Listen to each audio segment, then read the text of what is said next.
자, 확인 문제를 풀어보겠습니다. 확인 문제는 각 장마다 3개씩 있거든요. 그래서 그 장에서 공부한 내용을 문제를 통해서 간단히 정리한다. 이렇게 생각하시면 될 것 같아요. 가벼운 마음으로 한번 풀어보시면 좋을 것 같습니다. 자, 1장에 있는 첫 번째 문제, 다음 단어들을 컴파일 과정에 맞게 나열하세요. 컴파일을 어떤 과정을 통해서 하는지 이해하고 있는지 물어보는 문제입니다.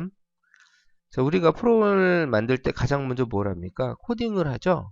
소스 파일 작성하는 게 가장 먼저 해야 될 작업이다. 소스 파일 작성. 자, 그 다음에 작성한 그 코드, 소스 파일을 컴파일 해야지 실행 파일이 만들어지는 거 아닙니까? 그래서 다음에 해야 될 작업은 컴파일인 것 같은데, 여기 가만히 보니까 전 처리라고 하는 단어가 있네요. 전 처리. 전. 먼저 한다 그런 얘기죠. 프리 프로세싱.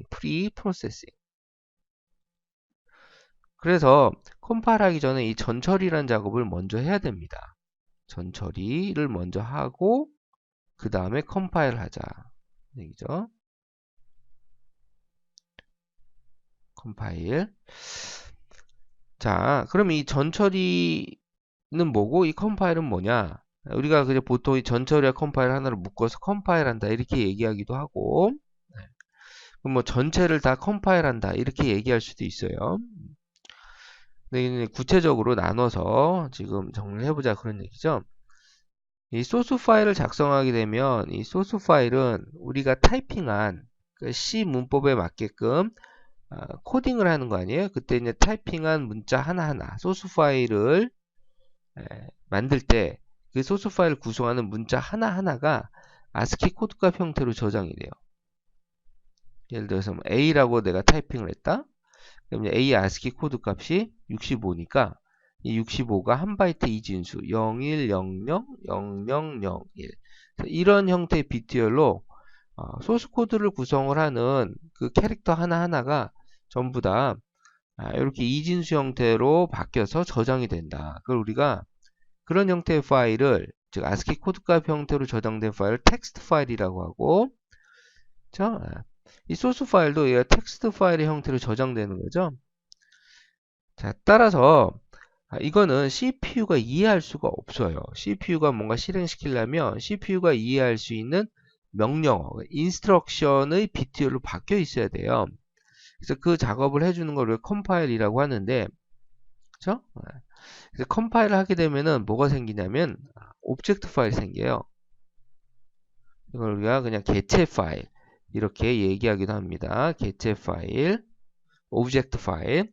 오브젝트 파일은 이러한 아스키 코드값 형태 비트열이 아니고 실제 CPU가 이해할 수 있는 명령어의 비트열이다. 명령어, 인스트럭션의 비트열.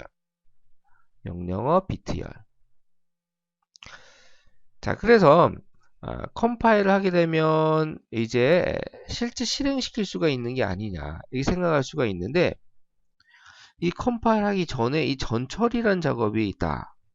이 전처리는 컴파일러가 컴파일을 쉽게 할 수 있도록 이 소스 텍스트 형태의 파일인 소스 파일을 약간 정리해 준다.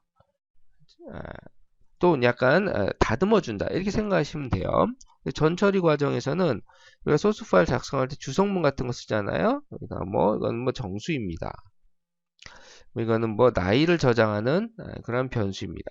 이런 식으로 주성문을 쓰는데 이건 소스 코드를 읽는 사람이 그 내용을 파악하기 쉽게끔 하기 위해서 적어주는 거지 실제 실행할 어떤 명령어는 아니잖아요. 그래서 이런 것들을 다 제거해 줍니다. 소스 파일에서.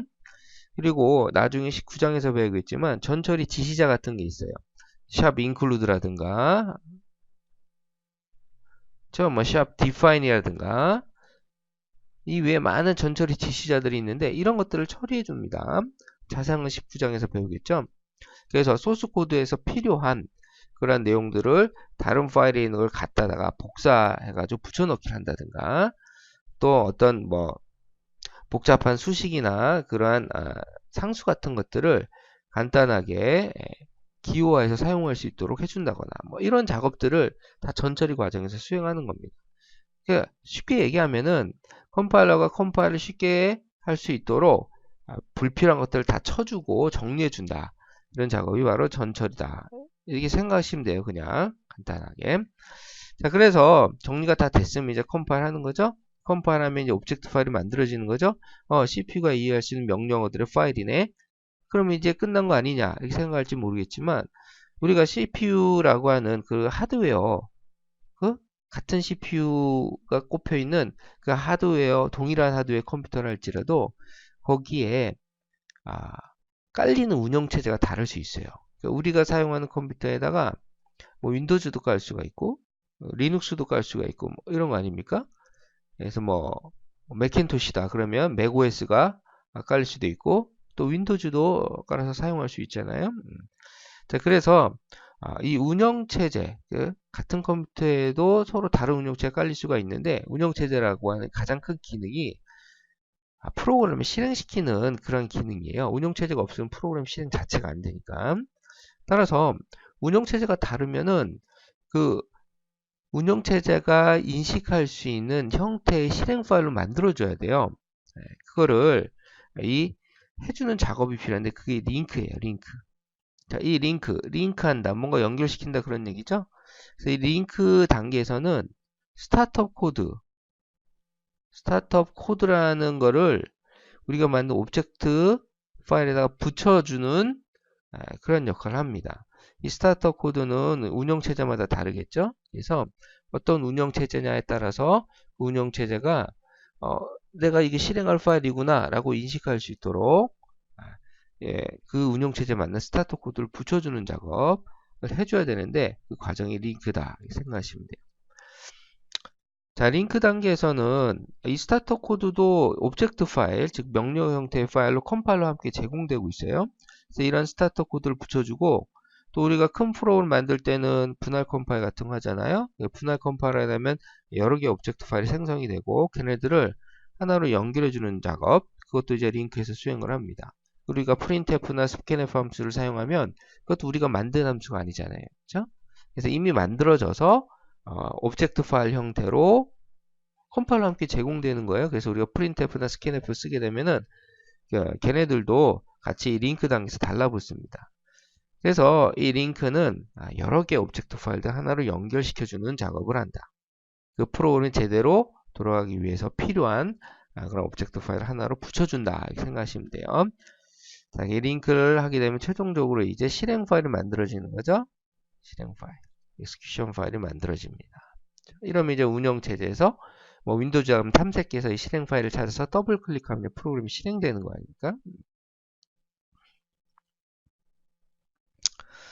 자, 그래서 뭐 우리가 보통 비주얼 스튜디오 같은 경우에 이 링크 단계 수행하는 걸 빌드라고 얘기하는데 빌드 메뉴를 누르면 링크가 다 실행이 되는 겁니다. 그래서 우리가 보통 컴파일을 한다 그러면은 이 전체 과정을 다 얘기할 수도 있고 전처리와 컴파일 이 부분을 얘기할 수도 있고 그렇죠? 또 뭐 전처리부터 실행 파일 만드는 과정까지를 뭐 컴파일 한다 이렇게 얘기할 수도 있어요. 근데 구체적으로 보면 이런 과정을 거친다 이렇게 정리를 하면 될 것 같습니다.